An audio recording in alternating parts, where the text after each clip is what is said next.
ఇంతలో శృతి ఉండి, "అంతెందుకు ఈమె రోహిణి ఒక్కతే పసుపు తాడేసుకొని తిరుగుతుందా? మరి మీనా దగ్గరున్న పుస్తెల తాడు మీరు లాక్కొని మీనాని పసుపు తాడుతోనే తిప్పుతున్నారు కదా! రోహిణి ఒక్కతేనా మీ కోడలు? మీనా కాదా?" అని అంటుంటే అప్పుడు ప్రభావతి, "అదేంటమ్మా ఆ మీనా గురించి నాతో గొడవ పడుతున్నావు? మీ ఇద్దరు నా కోడళ్ళు" అని అంటుంటే, "లేదా ఆంటీ, మీనా కూడా ఈ ఇంటి కోడలే. నన్నడిగితే మా ఇద్దరికంటే మీనానే ఈ ఇంట్లో ఉత్తమమైన కోడలు" అని చెప్తుంది. బాలు సోపాలు వెనుకడికి పంపించడం తప్పే కావచ్చు. దానికోసం ఈమె పుస్తెల తాడు అమ్మి ఇవ్వాలా? మా అమ్మని ఈమె డబ్బులు అడిగిందా ఏమైనా? అని అంటుంటే ఇంతలో రోహిణి ఉండి, "మీ అమ్మగారు నన్నేం అడగలేదు. అది ఆవిడ మంచితనం. అలా అని మేము ఇవ్వకుండా ఉంటే మాకు సెల్ఫ్ రెస్పెక్ట్ ఉంటుంది కదా" అని అంటుంటే అప్పుడు ప్రభావతి, "అవును, రోహిణికి నాలాగే ఆత్మగౌరవం ఎక్కువ" అని అంటుంటే అప్పుడు శృతి ఉండి, "ఓహో, మీకు అంత ఆత్మగౌరవం ఎక్కువగా ఉంటే మరి రోహిణి వాళ్ళ నాన్న డబ్బిస్తే ఎందుకు తీసుకున్నారా ఆంటీ? మీకు వాళ్ళిచ్చే డబ్బుల విషయంలో ఆత్మగౌరవం ఉండదు ఏంటా ఆంటీ? ఇంట్లో ఇంకొక సీరియల్ చూస్తున్నట్టుంది నాకైతే. మీకు ఒకవేళ డబ్బులు కావాలంటే మా అమ్మ ఇప్పుడే తిరిగిచ్చేస్తుంది. అంతేకాని సంబంధం లేని మీనాను మాత్రం ఇందులోకి లాగొద్దా ఆంటీ" అని అంటుంది. ఇంతలో రోహిణి ఉండి, "ఇక వదిలేయ్ శృతి ఈ విషయం. మనోజ్ ఎలాగైనా కొనిస్తాడనే నమ్మకం నాకుంది. అత్తయ్య, నేను పార్లర్కి వెళ్ళొస్తాను" అని అంటుంటే అప్పుడు శృతి ఉండి, "నేను కూడా వెళ్ళొస్తాను అత్తయ్య" అంటూ అక్కడి నుంచి వెళ్ళిపోతారు. ఇంతలో ప్రభావతి, "బాలుగాడే అనుకుంటే నన్ను క్లాస్ పీకడానికి ఇప్పుడు ఈ శృతి కూడా తయారైంది" అని అనుకుంటూ అక్కడి నుంచి వెళ్ళిపోతుంది.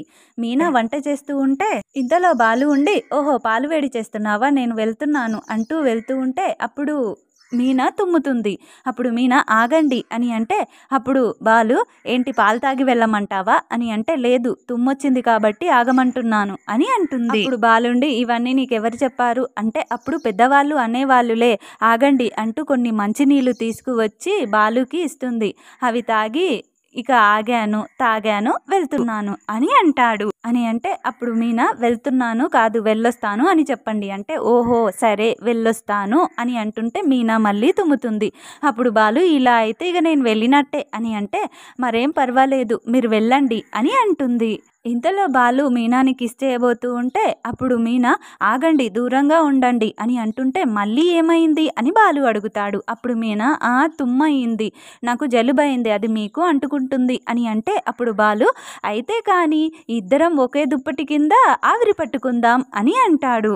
"నా జలుబు మీకు అంటుకున్నట్టయితే కస్టమర్లు ఇక నీ కారు ఎక్కినట్టే" అని అంటుంటే ఇంతలో బాలు, "సరే పద, హాస్పిటల్కి వెళ్దామంటే" "అక్కర్లేదు, నేను ఇంట్లోనే మందు తయారు చేసుకుంటున్నాను" అని అంటుంది. అప్పుడు బాలు, "అవునా, అదేం మందు" అంటే, "మిరియాలు, పాలు, సొంటి వేసుకొని నేను మందు రెడీ చేసుకుంటున్నాను" అని మీనా అంటుంది. అప్పుడు బాలు ఉండి, "అది తాగినా పోకపోతే ఫోన్ చెయ్యి" అని అంటే అప్పుడు మీనా, "ఎందుకు" అని అడుగుతుంది. అప్పుడు బాలు క్యూట్గా, "ఏం లేదు, వచ్చి నీ ముక్కు కోద్దామని" అని అంటుంటే, "సరే సరేలేండి, నాకు మళ్ళీ తుమ్మొచ్చేలా ఉంది, మీరు బయలుదేరండి" అని మీనా అంటుంది. అప్పుడు బాలు అక్కడి నుంచి వెళ్ళిపోతాడు. ఇంతలో రోహిణి ఫ్రెండ్, "అదేంటే బిజినెస్ లాభాలలో ఉండే టైంలో గోల్డ్ కొనుక్కోవాల్సింది పోయి ఇలా మళ్ళీ పసుపు తాడేసుకున్నావేంటే" అని అడుగుతుంది.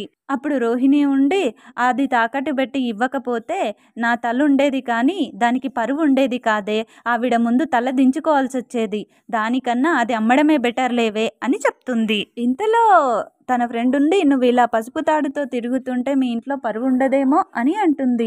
అప్పుడు రోహిణి, "లేదు, ఈ పసుపు తాడే నాకు ఇప్పుడు శ్రీరామ రక్ష" అని చెప్తుంది. అప్పుడు తన ఫ్రెండ్, "అదేంటి అలా అంటున్నావు" అని అడుగుతుంది. నేను అలా డబ్బుల కోసం నా మెడలో ఉన్న తాడు అమ్మడం వల్ల మనోజ్ నాకు ఇంకా దగ్గర అయిపోయాడు ఎమోషనల్గా అని చెప్తుంది. ఇప్పుడు తనకి పసుపు తాడు చూసినప్పుడల్లా నేను తన కోసం చేసిన త్యాగం గుర్తొస్తుంది అని అంటుంది. ఇంతలో రోహిణి ఫ్రెండ్ ఉండి, "మరి మీ అత్తయ్య డబ్బులు ఇస్తానంటే ఎందుకు తీసుకోలేదు" అని అంటే అప్పుడు రోహిణి, "దానికన్నా ఇంకా ఎక్కడైనా వెళ్ళి డబ్బు తెచ్చుకొని లేదా మనోజ్తోనే డబ్బు తెచ్చుకొని వడ్డీకి వడ్డీ కట్టినా పర్లేదు, కానీ మా అత్తయ్యతో మాత్రం అసలే తీసుకోవద్దు.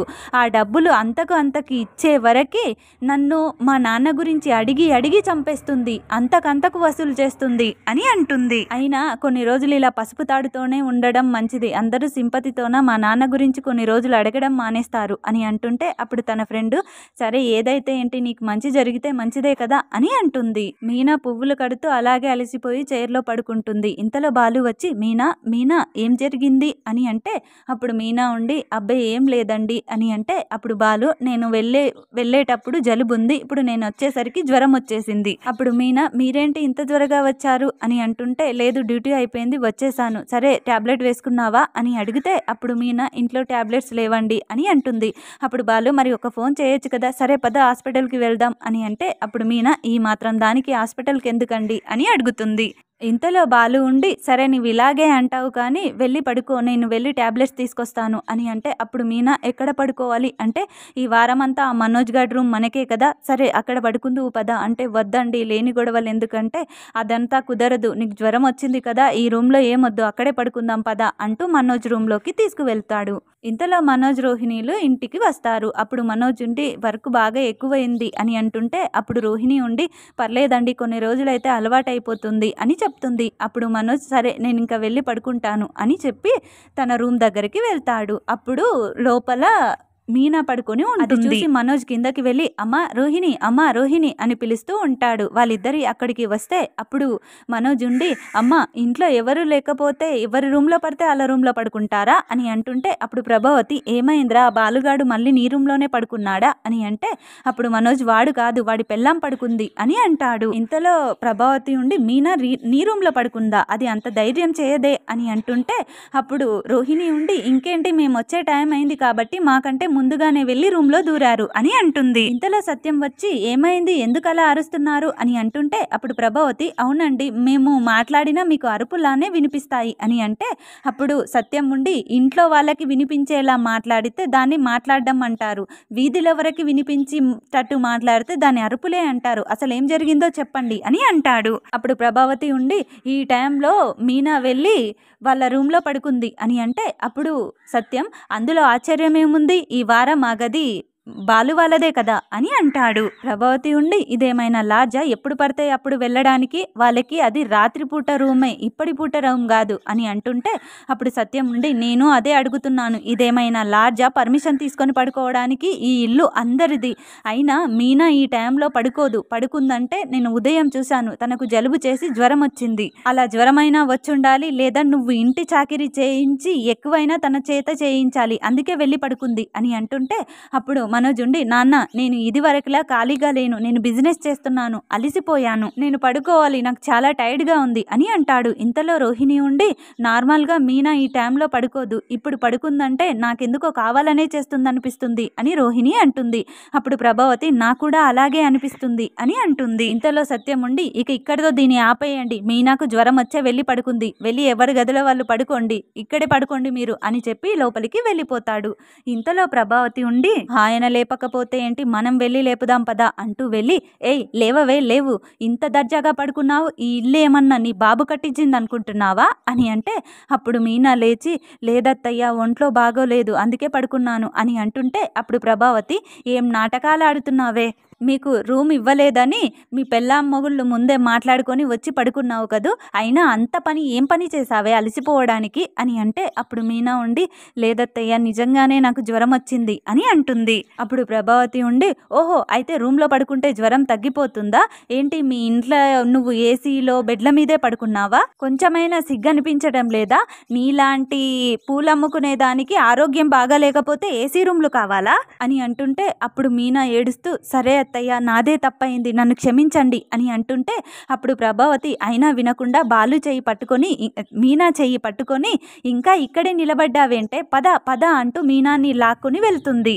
మీనాని హాల్లోకి లాక్కొని వస్తుంది.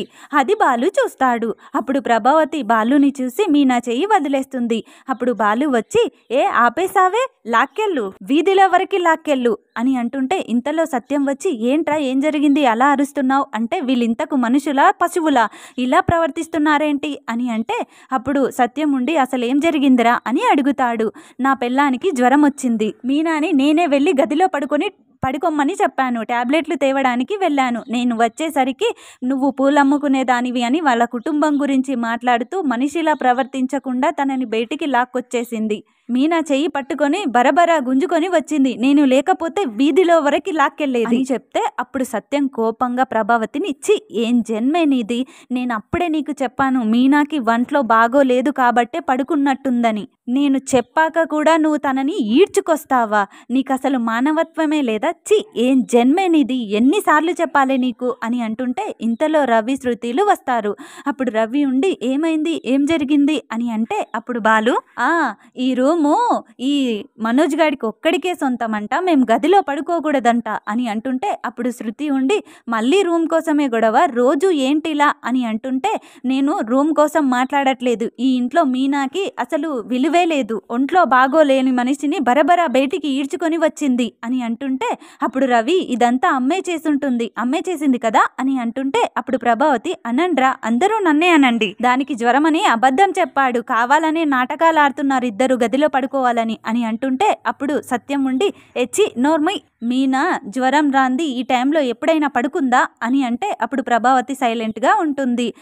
మరి ఒకవేళ జ్వరం రాకపోతే వాడి చేతిలో ఆ ట్యాబ్లెట్లేంటి అని అడుగుతాడు. ఇంతలో రోహిణి ఉండి అయినా ఎప్పుడు పడితే అప్పుడు వెళ్ళడానికి అదేమైనా పబ్లిక్ టాయిలెటా అని అంటుంది.